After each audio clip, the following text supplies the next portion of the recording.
Hey guys, it's Blue Gal. Good morning.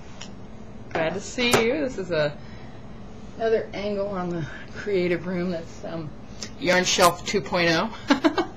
I wanted to talk today about something I saw in the New York Times this morning that just cracked me up.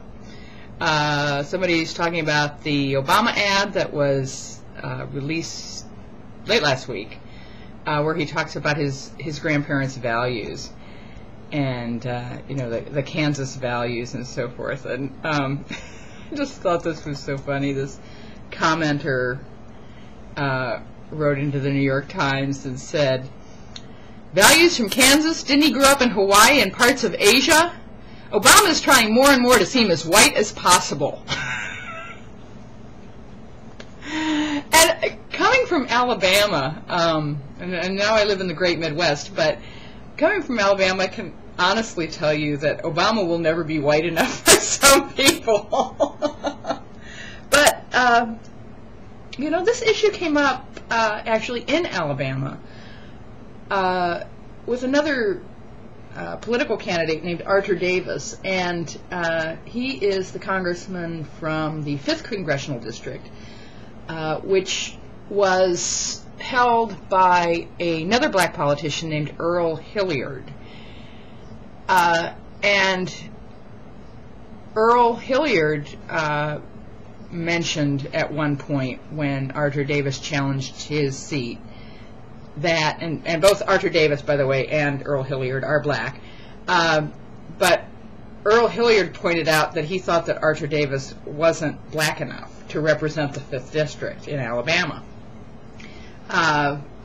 Two interesting bits about that. One is that Arthur Davis actually went to Harvard Law School with Barack Obama and is really part of this new generation of black politicians who have had educational and other opportunities that people of Earl Hilliard's generation had to fight for. And I really think a lot of this is generational. Hilliard, I looked it up, Hilliard was born in 42. And Arthur Davis is actually younger than Obama. He was born in 67. Obama was born in 61. And I think when historians write about this year in politics, a lot of what, if they cover it right, I think a lot of what they're going to be writing about isn't about race or gender. It's going to be about generational politics. Hillary Clinton was born in 1946. There's a huge difference between the oldest child of a family that's born in 46 and the oldest child of a family that's born in 1961, just in terms of perception. But this whole idea that, Arthur Davis wasn't black enough, and there's going to be we're going to see a lot of that this fall.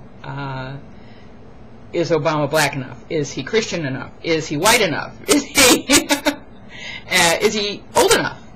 I mean,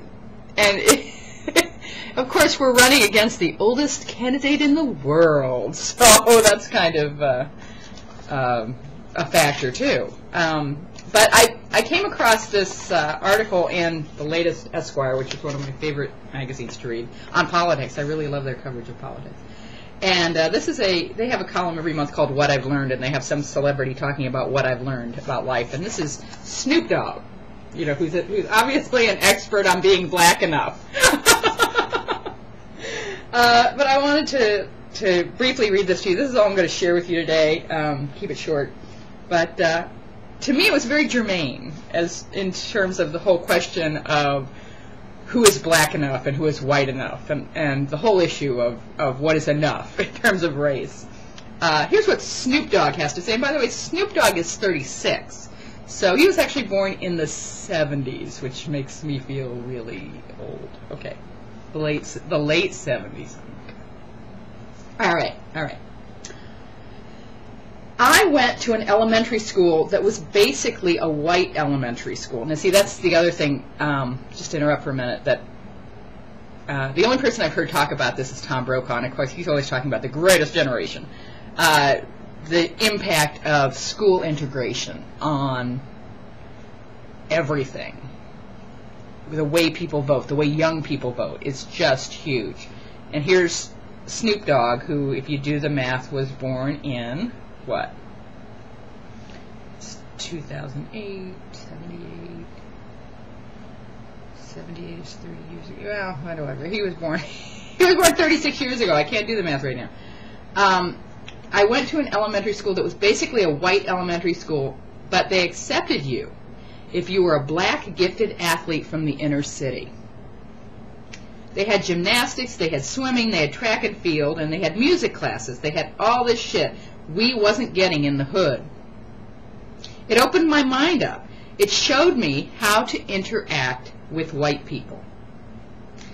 When I started making music, it wasn't a surprise to me that white people loved my music as much as black people. I knew how to relate. Isn't that huge? Isn't that just a huge statement to make? As a black man, you definitely have to be cocky but not conceited. You got to have a kind of swagger because there's so much against you. And there's so many people that's just as good as you, if not better than you. You got to push a little harder to make yourself shine. Barack Obama makes me feel good to be a black man. Just seeing him up there representing intelligently and really knowing what he's talking about and defending his shit even when they try and shoot at him. I mean, that's enough said. A lot of people like to fool you and say that you're not smart if you never went to college. But common sense rules over everything. That's what I learned from selling crack. Oh, Snoop. God bless you, Snoop. All right. We'll talk more about this in comments. Have a great day. Salon tonight on Skype. It's just typing. It's not talking. You don't need any special equipment. Download Skype at skype.com and come on over. There'll be a link at Blue Gal. And we'll see you tonight. I'm looking forward to it. Thanks. Bye.